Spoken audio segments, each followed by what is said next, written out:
الفترة الأخيرة كلنا شفنا وسمعنا واتكلمنا عن الانتهاكات الخاصة بحقوق الأطفال بمختلف أشكالها، زي حرمان من الحق في التعليم، حرمان من الحق في الغذاء، كمان استخدام الأطفال في التجنيد. شفنا كمان تقارير أممية كانت بتتكلم عن إحصائيات تخوف، زي إن القوات المسلحة في دول النزاع جندت أكتر من 8500 طفل. إحصائيات تانية كانت بتقول إن عدد الأطفال اللي تم استخدامهم في التجنيد وصل ل 250 ألف طفل على مستوى الدول اللي فيها نزاعات حول العالم. 40% بالمناسبة في الإحصائيات دي قالوا 40% منهم بنات، وأكتر من 13 مليون طفل لاجئ، معظمهم محرومين من الحق في السكن والحق في التعليم. شفنا كمان في الفترة الأخيرة دي وعلى مدار شهر مايو إن لجنة حقوق الطفل انعقدت وعملت اجتماعات خلال الدورة 90، ولقينا إن السيدة ميشيل بشليه المفوض السامي للأمم المتحدة قالت في كلمة افتتاحية في هذه الجلسة. لو عاوز تعرف ليه السيدة ميشيل بشليه كانت افتتحت أعمال اللجنة وهي لجنة حقوق الطفل، خليك معانا وتابعنا في برنامجكم UN بالعربي.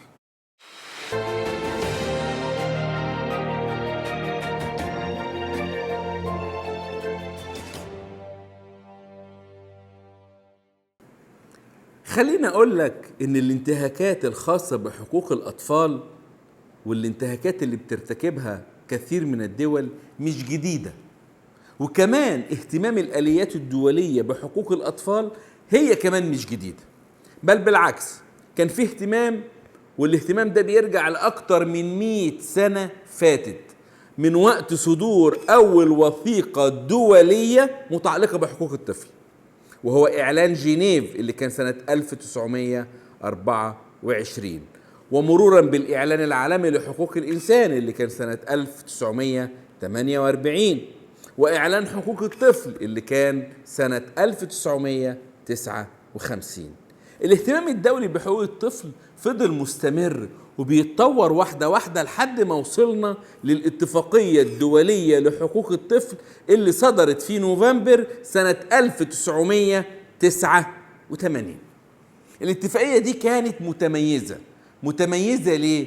لأن أتبعها يعني طلع بعدها كده ومنبثق منها بروتوكولات علشان استخدام الأطفال في النزاعات أو الاستغلال الجنسي للأطفال، وكمان بروتوكول خاص بتقديم البلاغات اللي بتحظى بشبه إجماع عالمي، لأن هذه الاتفاقية صدق عليها كل دول العالم ما عدا دولة واحدة بس.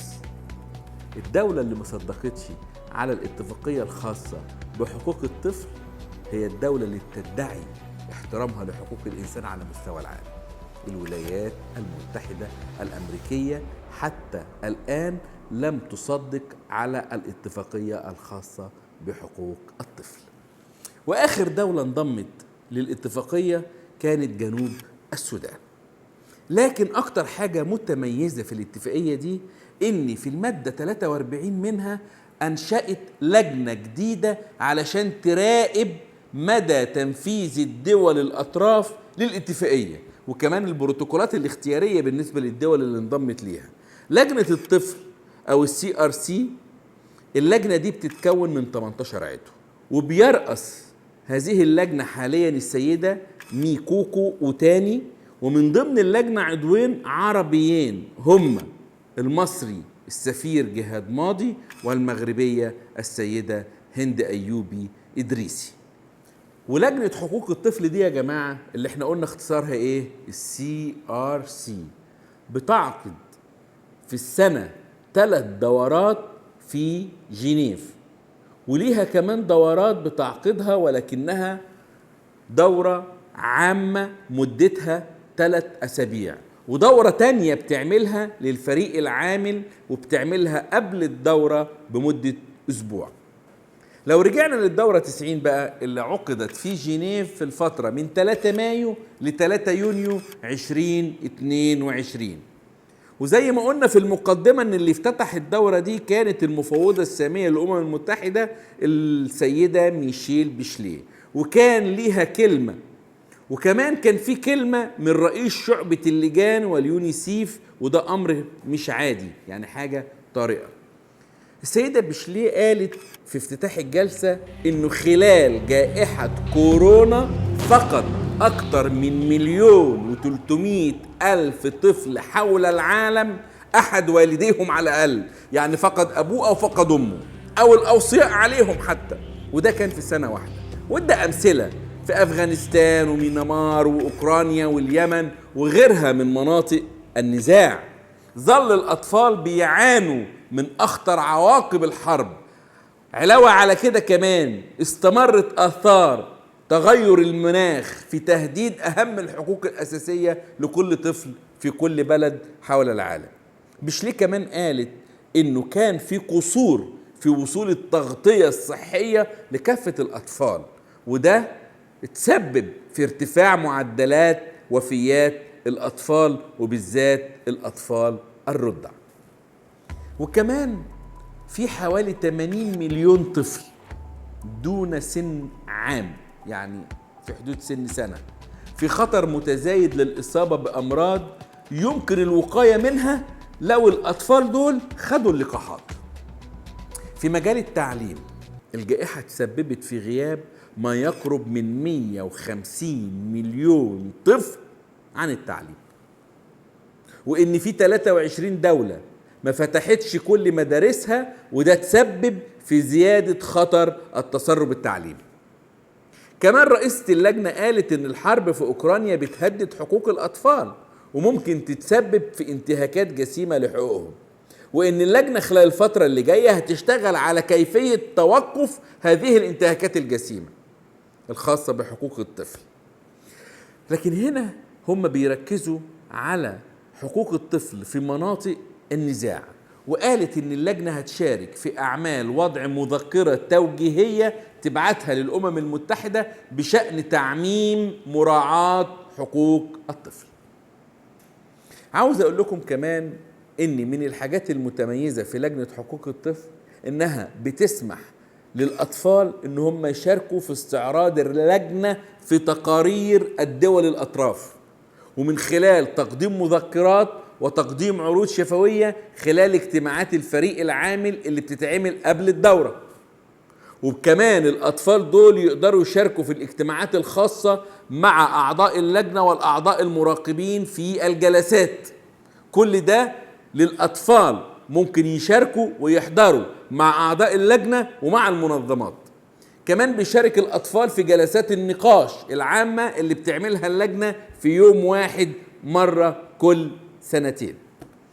وكان أحدث مناقشة في 2022 كانت عن حقوق الطفل والبيئة، وخلال الدورة 90 اللجنة نظرت في 12 دولة مقدمين تقاريرهم، وتم اعتماد كل هذه التقارير زي كمبوديا وكندا وشيلي وكرواتيا وكوبا وقبرص وايسلندا وجيبوتي واليونان وهولندا والصومال وهكذا. لو حبينا نتكلم عن دولة الصومال بالذات، وحابين ان احنا نتكلم عن دولة الصومال لوضعيتها الخاصة، ودولة الصومال خاصة ان طول عمرها دولة معروفة بان عندها مشاكل في حقوق الطفل. المشاكل دي ممكن تكون متمثلة في نقص في الغذاء أو الحق في التعليم أو استخدام الأطفال وتجنيدهم واستخدامهم في الحروب أو الاعتداءات على البنات القُصّر من تشويه للأعضاء التناسلية أو حتى زواج القاصرات.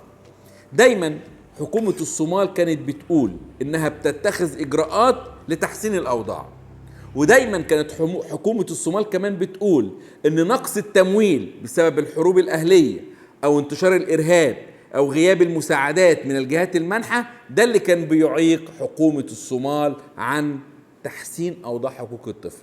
الكلام ده كان واضح كمان في ملاحظات اللجنة، لأن الحكومة ردت على اللجنة، واللي قال الرد كان السيد يزاك هاشي جمالي، وده المدير العام في وزارة المرأة وتنمية حقوق الإنسان، وهو ده كان رئيس الوفد الصومالي.